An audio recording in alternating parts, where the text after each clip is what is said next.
A very good morning to you in studio. Yes, we are outside the Hillbrow police station where we did try to speak to police officers to just get a lowdown or a full explanation of the charges that have been laid against those students. Police are hesitant to speak to us with regards to the charges, but we do understand that a legal representative should be coming through, and we are expecting to get more information with regards to the charges from the legal representative. But there is also a student here at the police station in support of the arrested student, Sibusiso Shabalala, who will be talking to us. Sibusiso, thank you so much for agreeing to do this interview. Just let us know, you are here at the police station today. What made you decide to come down to the police station? Well, we decided to come down to the police station upon hearing on the news of some of our detained students. We came here to provide for them support in terms of anything that they might need from us, including medical treatment, medical requirements, that we can organize for that for them while they are still in there. We know that the police have been very hesitant to speak to media. From the students' side point of view, have you been able to find out any information on the charges that have been laid against the students? It's really a pity because I came here and I asked some of the police officers for information with regards to the arrested students, and they really weren't about to be helpful in any way, which is a pity because we understand that it's not only a constitutional right, but it's also their right upon detention that you are detained in an environment of human dignity. And that's why we're here to support them, to provide for them the medical treatment that they need, to see to it that their right to human dignity is not impugned on. And the police really haven't been forthcoming with our help, which can lead you to believe that this has been orchestrated. And we know that when Busisiwe was arrested, she wasn't protesting. Just let us know your feelings as students with the current police presence at the university. How does it make you feel?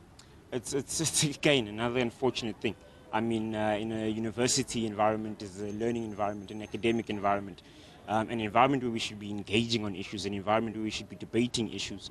To have such a police presence on campus, apparently we hear now they're also harassing staff members that are on campus. It's really a pity, because that's an environment where we should be engaging issues, not filling it up with a whole lot of police officers. I think vice chancellors across the country, across the board, I think we need to look at leadership skills of our vice chancellors as well.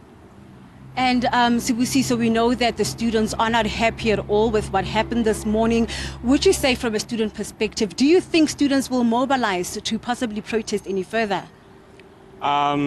Look, it does become difficult to mobilize and protest because people see the unfair detaining of student activists.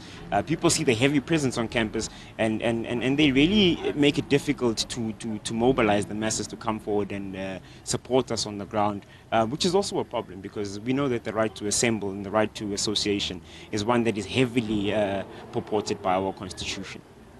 And just a final question, we know that today is the deciding factor.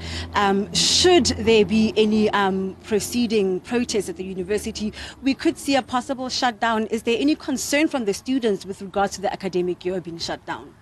Well, when we do these things of do or die, today is the day, I think there's language that people like Professor Habib use when they really want a mandate from the people of South Africa to brutalize students and to victimize leaders such as Catherine Siabe, as we've seen. The issue of the academic program being put off is, I think, a mere scare tactic. But however, if it does need to happen, then it should be. I think if we need to sacrifice a year of our academic program in support of those who find their entire lives with a suspended academic program, I think every generation has its cause, and every generation will have to take the right sacrifices for that to happen. So from my personal perspective, should the academic year be suspended, then that's so be it. If that's what we need to do to attain free education in our lifetime, then that's what needs to happen. Thank you so much for agreeing to do this interview.